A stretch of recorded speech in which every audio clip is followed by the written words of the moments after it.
Hallelujah, praise the Lord. கர்த்தருடைய பரிசுத்த நாமத்திற்கு மகிமை உண்டாவதாக.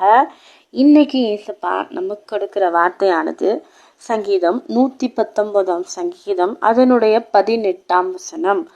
உமது வேதத்தில் உள்ள அதிசயங்களை நான் பார்க்கும்படிக்கு என் கண்களை திறந்தருளும். ஆமேன். இன்னைக்கு இந்த வார்த்தையின் மூலமா ஆண்டவர் உங்களோடு கூட பேச போறாருங்க. விசுவாசிக்கிறீங்களா? சங்கீதக்காரன் பாடின சங்கீதம் அவர் என்ன சொல்றாருன்னா, ஆண்டவரே உம்முடைய வேதத்துல இருக்கிற அதிசயங்கள் எல்லாம் நான் பார்க்கணுமப்பா, அதுக்கு என்னோட கண்களை நீங்க திறந்தருளுங்கப்பா அப்படின்னு சொல்லி கேட்கிறாரு.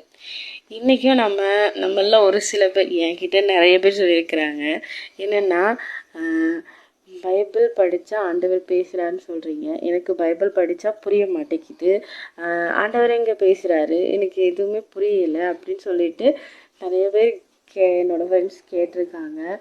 ஆனால் ஆண்டவர் என்ன சொல்கிறாரு, வசனம் என்ன சொல்லுது அப்படின்னா, இன்றைக்கி கூட நம்ம இப்போ ஒரு பைபிள் படிக்க போகிறோம் அப்படின்னா, பைபிள் படிக்கிறதுக்கு முன்னாடி இந்த மாதிரி ஒரு மினிட் நம்ம ஜபத்தில், ஆண்டவரே என் கூட பேசுங்கப்பா, உங்களுடைய வேதத்தில் உள்ள அதிசயத்தை நான் பார்க்க முடியும், இந்த வசனத்தை சொல்லியே நீங்கள் கேட்கலாம்.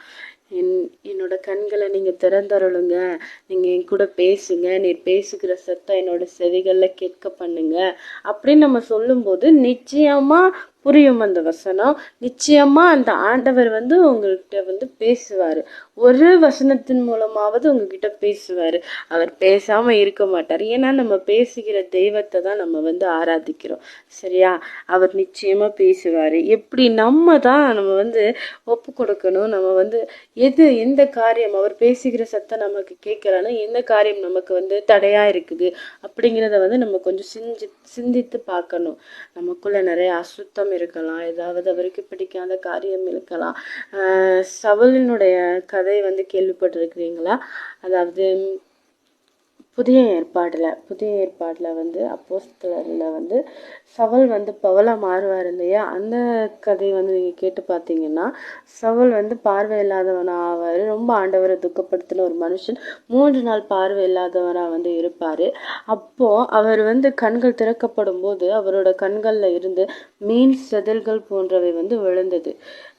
இன்னைக்கு மீன் செதில்கள் அப்படிங்கிறது நமக்கு சொல்லப்படுதுன்னா, நமக்கு இந்த அவரோட வேதத்தை நமக்கு நம்மளோட கண்களை மறைத்து வைக்கக்கூடிய காரியங்களாக இருக்கலாம். அதாவது என்னன்னா, நம்மளுடைய பாவம், அவருக்கு பிடிக்காத காரியங்களா அப்படின்னு குறிக்கப்படுறது தான் அந்த மீன் செதில்கள்.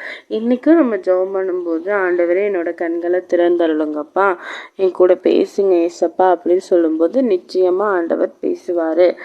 அப்புறம் அவரோட முகத்தை நம்ம நோக்கி பார்க்கும்போது, அவரோட வேதத்தின் மேலே நம்ம மன மகிழ்ச்சியாக இருக்கும்போது நம்மளோட வாழ்க்கை மிகவும் நன்றாக இருக்கும். விசுவாசிக்கிறீங்களா? ஏன்னா அவர்கள் அவரை நோக்கி பார்த்து பிரகாசம் அடைந்தார்கள், அவர்கள் முகங்கள் வெட்கப்படவில்லை அப்படின்னு வசனம் சொல்லுது சங்கீதம் 34 அதிகாரத்தில். அவரை நம்ம நோக்கி பார்த்தோம்னா நிச்சயமாக நம்மளோட முகங்கள் வெட்கப்பட மாட்டாது. அவரை விசுவாசிக்கிறவன் வெட்கப்பட்டு போவதில்லை.